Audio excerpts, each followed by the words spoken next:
falar de assunto sério aqui. Mais cedo eu tava fantasiada pro Halloween, pra falar de terror. E o terror mesmo para muita gente que está se preparando, aí, muitos alunos que estão se preparando para o Enem, né? Milhares de jovens estão desesperados só de pensar. Mas calma, respira, você pode ver um pouquinho de televisão, não tem problema, principalmente quando a gente traz dicas para vocês. Até porque o DF Alerta é o seu amigo e chega com dicas. Então eu converso agora com a Juliana Gaspar, que é orientadora acadêmica do Colégio Sérios. Bem-vinda e bom dia para você, boa tarde. Professora, hoje tá tudo confuso, uma bagunça aqui, esse negócio de Halloween. Terror mesmo é para quem vai fazer o Enem, ou não precisa ser assim? Não. Boa tarde, gente, é um prazer estar aqui. Boa tarde, Nicole. Não precisa ser terror, né? Eu acho que para aquele aluno que está se preparando, para aquele aluno que sabe o que quer e que vem fazendo, né, a sua tarefinha de casa, o seu estudo diário, não vai precisar ser terror, vai ser um momento de colher aquilo que ele plantou. Sabe que agora é aquela hora que as tias do grupo, né, manda lá meu filho, tá na hora de assistir o DF Alerta que tem dica pro Enem. Então as tias já mandam aí, porque nós vamos trazer dicas valiosas para vocês. Eu quero saber o seguinte, sobre, primeiro, se ainda dá tempo de se preparar, de fazer a preparação. Preparação é uma palavra muito forte, né? O que nós orientamos aos nossos alunos nessa reta final? Essa semana é uma semana de revisão, de olhar questões, de olhar provas antigas, mas tudo tem um limite, né, Nicole? Assim, a ideia é que o aluno, ele faça essa preparação, ele dê essas últimas olhadas até sexta-feira, mas sábado ele dedique a fazer coisas que ele goste, ele dedique a ficar tranquilo. Não vá pra balada, tá? Não, por favor.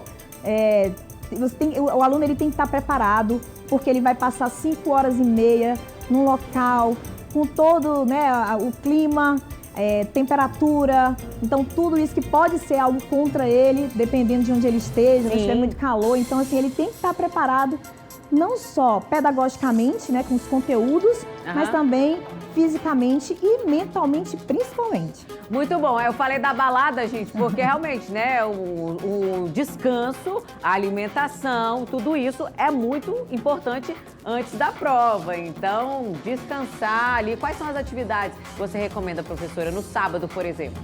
Nicole, eu sempre falo para os nossos alunos que eles têm que fazer aquilo que eles gostam, né? Então, se você gosta de correr no parque, vai correr com seu colega. Se você gosta de jogar um vôlei, enfim, se você gosta de assistir um filme, então eu sempre peço para que esse sábado seja dedicado a ele, a fazer coisas que ele gosta, para ele desestressar do lado de pessoas que ele se sente feliz e tranquilo, entendeu? A ideia é que ele chegue no outro dia muito preparado, muito tranquilo, para fazer essa prova da melhor maneira possível. E a alimentação, ela faz parte disso, uma vez que se ele faz esse aluno faz uma alimentação pesada, baseada em coisas muito gordurosas, que possam, né, ter algum efeito no dia seguinte, isso com certeza vai atrapalhar a performance dele. Então a ideia é que ele se prepare de fato para chegar muito bem nesse dia e realizar essa prova de forma tranquila. Muito bem, peguem aí as dicas. Não dá pra comer um mocotó e fazer a prova do Enem, né? Melhor não. A feijoada, aquela feijoadinha que a gente adora no sábado. Melhor não, deixa pra depois da prova, né? Pra comemorar. Pra não ter nenhum problema. A prova, ela exige alguma estratégia específica? Então, essa é uma pergunta que muitos alunos fazem e a gente sempre tem feito, né, esse trabalho com os nossos alunos. As estratégias, elas sempre têm que estar baseadas na coerência. A prova do Enem, ela é uma prova de coerência. Todos nós sabemos aqui, vocês já devem ter escutado várias vezes, que a média do Enem, ela é baseada na TRI, que é a teoria da resposta ao item. Então, o que é essa TRI, assim, de maneira bem simplificada? O aluno, ele tem que se preocupar em fazer as questões fáceis, aí as médias, principalmente, e se der as difíceis, né? Então, ele tem que ter essa coerência pedagógica. Então, o que a gente orienta para os nossos alunos? Que sempre quando pegar a prova, ele tente buscar não passar muito tempo em questões que ele não tem o conhecimento ou que ele está achando muito difícil. Por quê? Porque ele tem 5h30 para fazer essa prova, são 2 provas. Uma prova de linguagens, uma prova de humanas, mais uma redação. Então, ele tem que entregar tudo isso em 5h30. Então, o que acontece? A gente tem 4 cores de caderno no Enem. Então, imagina, Nicole, que você pegou o caderno rosa e eu peguei o caderno de cor azul. essas questões, elas vêm em posições diferentes. Então, pode ser que as 5 primeiras questões do seu caderno sejam as fáceis e as 5 questões do meu caderno sejam as difíceis. Então, imagina que você é uma aluna que começou a fazer as suas questões, acertou as suas questões fáceis e está continuando a fazer a sua prova tranquilamente. Mas eu, que sou uma aluna mais preocupada, perdi muito tempo fazendo as primeiras questões e quando chegou nas 5 últimas, eu tive que chutar, porque um fiscal já está ali querendo o meu gabarito. A chance de eu errar essas questões difíceis, porque eu chutei, ela é muito alta. Então, isso prejudica a minha TRI. Muito boa. Entendeu? Então, a dica que a gente dá para os nossos alunos é: folheie a sua prova, né? Dá uma olhadinha no tema da redação, para você ter mais ou menos as ideias, porque você vai precisar defender argumentos. E folheie a prova, vai vendo as questões, para você ter uma ideia do que é mais fácil. Existem hoje algumas dicas, por exemplo, começar com as questões de linguagem, né, de inglês ou de espanhol, que são questões que geralmente os alunos acertam mais, questões de texto curto. Então, assim, o aluno ele tem que ter essa estratégia de não deixar o nervosismo atrapalhar ou não querer ficar muito tempo insistindo numa questão que ele pode deixar para depois e tentar ganhar outras mais fáceis, que vai ser muito melhor para ele em termos de coerência, em termos de TRI. Isso é muito importante, viu? Ótima dica. Agora, a professora falou sobre a redação, né? Mais cedo aqui eu comentei com ela sobre a questão de assistir televisão, né? Pode ver televisão, né, professora? Mas a verdade é que é muito importante estar bem informado para fazer a redação ali. Isso envolve televisão, as notícias da atualidade ou não? Com certeza, né? Para se fazer uma redação, o aluno ele tem que defender um ponto, ele tem que ter repertório, né? O Enem ele vai dar alguns desafios para que ele possa propor soluções. E se ele não tem repertório, se ele não conhece sobre esse assunto, vai ficar muito difícil propor estratégias ou até mesmo defender um argumento. Então é importante sim que esse aluno tenha conhecimento de mundo, tenha conhecimento de atualidades. Mas vale lembrar uma coisa também, gente.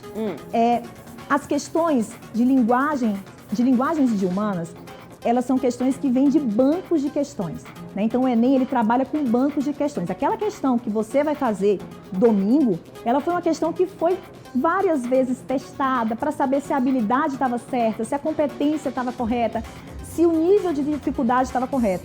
Então, muito provavelmente, nas provas de linguagem e humanas, nós não teremos assuntos que tenham ocorrido, né, de fatos que tenham ocorrido recentemente. Então, não se espante em encontrar na sua prova questões que tenham acontecido alguns anos atrás, porque isso é comum na prova, uma vez que essa prova ela usa banco de questões que são várias vezes testados antes de estar na prova, entendeu? Entendi. Mas para redação, como são temas mais universais, são temas, né, que são mais da atualidade, pode ser que a gente encontre algo, né, mais recente. Mas para as provas de humanas e linguagens, vai ser mais difícil o estudante encontrar esses temas. Professora, por exemplo, eu fui lá fazer a prova na primeira semana. E aí eu fui muito bem, né? Na minha cabeça eu fui muito bem, vou passar a semana inteira tranquila e vou na próxima semana mais confiante. E tem também aquele problema de acreditar. Por exemplo, eu fui mal na primeira semana, né? E aí acaba atrapalhando, né? Qual que é tem chance, por exemplo, de recuperar na semana seguinte se eu fui muito mal na primeira semana? Então, ou se eu fui muito bem e acabar atrapalhando a semana seguinte também, né? Que pode acontecer. você sabe que ontem mesmo uma aluna me perguntou: professora, eu tenho que corrigir a prova de domingo? Gente, olha só, essa pergunta é muito relativa por vários aspectos, né? Porque, assim, ir bem ou ir mal, a gente pode ter uma ideia, mas a gente não tem uma certeza. Vamos lembrar que essa prova é uma prova nacional. Então, são alunos de todo o Brasil fazendo. Então, geralmente, ela pode vir no nível mais fácil, no nível mais difícil. A gente não tem como controlar isso, a gente não tem como saber. Então, assim, você não tem como ter certeza se foi muito mal, a não ser que você não tenha feito, né, muitas questões. Você não tem como ter essa certeza se foi mal ou foi bem. Sim. Então, como você está no meio de um certame, você está no meio de um concurso, que quer queira, quer não, é um vestibular, é um concurso, você precisa estar tranquilo e focado. Então, a ideia é que você quer corrigir suas questões? Beleza, mas mantenha-se no foco, porque você ainda tem uma segunda parte dessa prova para você resolver. Então você precisa estar tranquilo. Uma vez que você está abalado emocionalmente por algo que você não tem nem certeza ainda se você foi mal ou foi ruim, isso vai te atrapalhar no segundo dia. Isso aí não é estratégia, isso aí não é legal para você. Boa. Além disso, depende do curso, né, Nicole? Tem cursos em que a parte de humanas ela vale mais.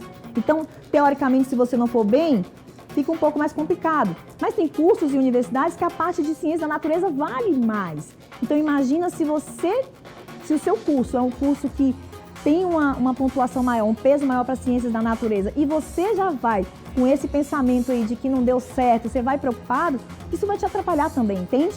Então, a ideia, gente, é o seguinte: faz a sua prova, você se preparou, você se esforçou, você deu o seu melhor para aquele momento que você, pôde, você fez o que você pôde naquele momento e se concentra em fazer tudo. No final você vai ver, o que você errou, o que você não errou, vamos esperar os resultados, vamos fazer essas análises depois.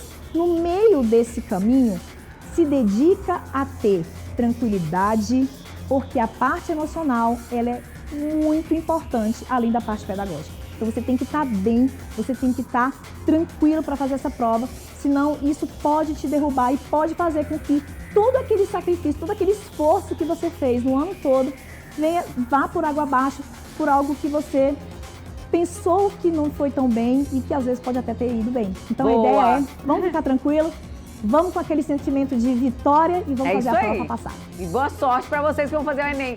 Professora Juliana, muito obrigada pela presença no nosso DF Alerta. O pessoal aí que acompanhou, quer mandar para quem vai fazer o Enem, depois fica salvo ali no nosso Facebook, tá? Todo o DF Alerta ali. Então, se vocês quiserem mandar para alguém, é importante assistir mais uma vez as dicas da professora Juliana. Valiosíssimas. Muito obrigada, viu, querida? Tchau, tchau. Eu que agradeço. Obrigada, gente. Boa prova.